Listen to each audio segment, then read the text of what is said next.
Hey everybody, CO Matthew6 here, and today I wanted to say that my channel has hit 10,000 video views. I know, nothing special, but it's special for me because, I don't know, I never thought I'd get that many YouTube views. If you have watched my TF2 trading videos, my Ghost Recon commentary videos, my Pokemon videos, my Call of Duty videos, etc., then you know exactly how much this means to me. I'm not exactly popular or famous. I've never done anything special, really, just given some insights on my experiences and yada yada yada. If you're wondering why this room is always so dark, it's because the light that you can see right there, that light glares when I try to record with it on, so I always turn it off. I keep the light behind this desk on, and it's 5 p.m. middle of December, or beginning of December, I should say. New York City, that means DST is off. So, yeah, so the sun sets pretty early, actually. Why am I making this video? I just wanted to say thanks to all of you who have subscribed, who have liked, watched, rated, commented on my videos.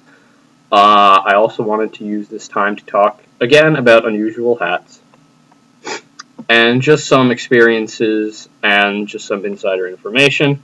And what I wanted to talk about today was trading for unusuals or trading for promos. In my experience, it's always easier to work with promos than with unusuals. However, depending on the overpay, you might be better off with unusuals. Generally speaking, say you have a 3-bud hat, and your two offers are 2 buds and a Bill's Pure, or another 3-bud hat. Clearly, you don't take the 3-bud hat no matter what. You are not going anywhere, and you tell him to fuck off. Okay, new situation. Say you were offered 2.33 Pure, or you were offered a 3.5 unusual hat.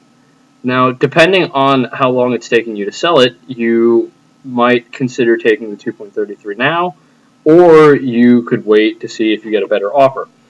Or you could take the 3.5 bud hat and see what you can get for that. But the thing about that is, you don't know what offers he's gotten on that hat, and if it's been hardly getting offers of 1.5 or 2, then you should honestly consider taking that 2.33, cut your losses, get Pure back, and start again. But the thing is, with that 2.33, you have a lot more flex than you would with the single unusual, and with Pure, it always takes precedence over unusuals. Say you were offered a 2.5 bud hat versus 2.5 Pure, you always take 2.5 Pure no matter what, on the simple notion that you can use it to get 3 bud, 3.5 bud, maybe even 4 bud hats with that 2.5 Pure. Now,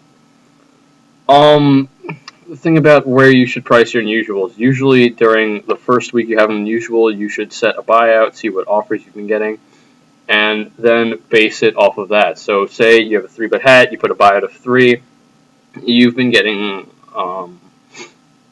unusual offers somewhere in the 2.5 range, and you're mostly looking for Pure.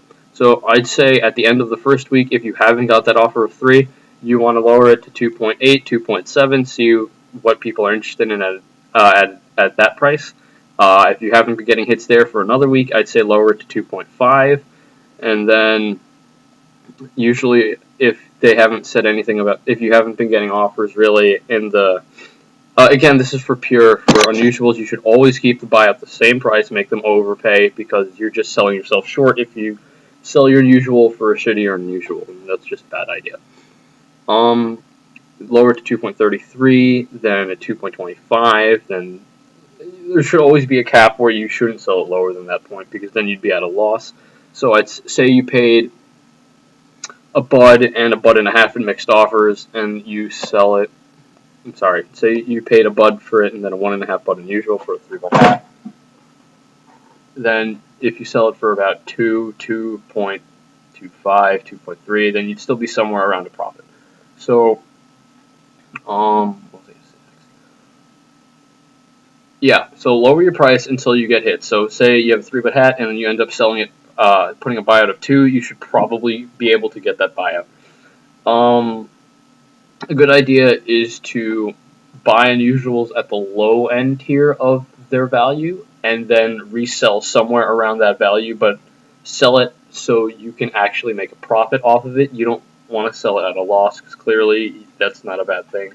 I've done that before. I just want to tell you it's not good. It's not good for your self-esteem. It's not good for your emotions. It's not good for your the monetary value of your backpack, of course, but the anger that it puts you through is just really bad.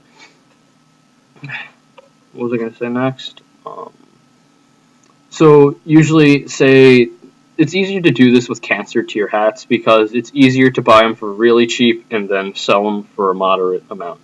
So say you bought a nuts and bolts rimmed rain catcher for 12 keys, and the range of it is anywhere from 20 to 25 keys. Try and sell it for 20 because at that point you're still making a profit, and the guy that's buying it from you also knows that he can make a profit.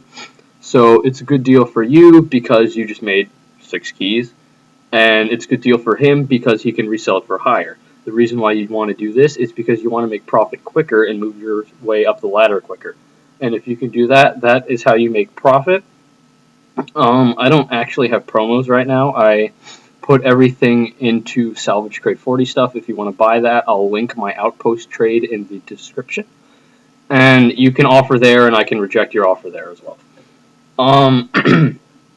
If you posted saying that you watched this YouTube video and that's why you're on this trade, then I'll probably say thanks and then reject your offer, but that's a different story. What was I going to say next? Am I back to TF2 trading? I really haven't made a trade recently. I play Dota 2 a lot now after I got a free copy. And I've been giving out these free copies to a bunch of my friends and classmates and whatnot. So, yeah, I really haven't had a lot of time on TF2 trading. So I'm kind of out of the market.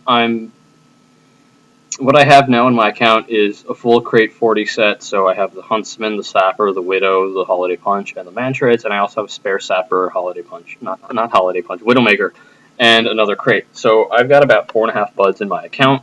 I don't really plan on selling it right now unless you're willing to pay me pretty much the high-end price of every strange in that crate.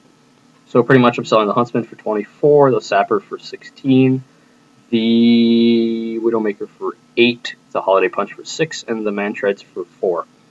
I'm selling the crate for 12. So those are pretty much my buyouts. Excuse me.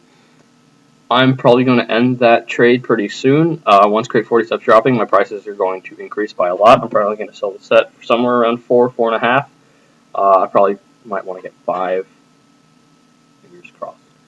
And then hopefully get like another bud and a half out of the other stuff that I have. So hopefully with that, I can trade my way back up to a really nice unusual. Maybe get that purple energy anger. Or do something else with it. Maybe cash it out, get some money. I mean, I have a bunch of games that I can play, so that's why I've been pretty much out of the market. Just that trading really doesn't interest me anymore, just because of Dota, and it's really fun and stuff, so, yeah. Again, I wanted to say thanks for 10,000 video views. I have 39 subscribers at the making of this video. Hopefully I can get 250 and then 100 before, let's say, the end of the year. So once again, thanks guys for watching my videos. I hope they've been a help. I hope I have helped you. If you want to add me on Steam, hit me up, CO Matthew6, you know the drill.